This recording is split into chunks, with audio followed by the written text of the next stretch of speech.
Let's take a look at what's happening in Seoul with Joon.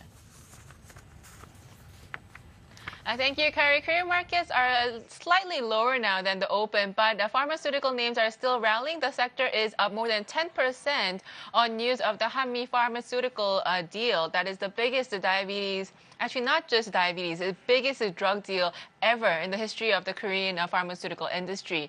They have signed a deal with Sanofi to hand over the rights to a long-term diabetes treatment drug.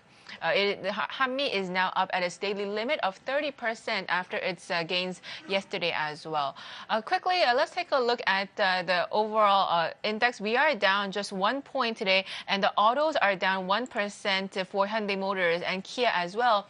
The TPP is actually the biggest issue that we are seeing in the press today. The actual text of the TPP is now out, and while the Ministry of Trade is saying that the terms were not unexpected, looking at the terms, just looking at the autos actually, this is one of the biggest focus points that analysts are focusing on. The level of the tariffs being removed for the TPP member nations are actually less than the FTA agreement that the Korea and the US have in place at this time.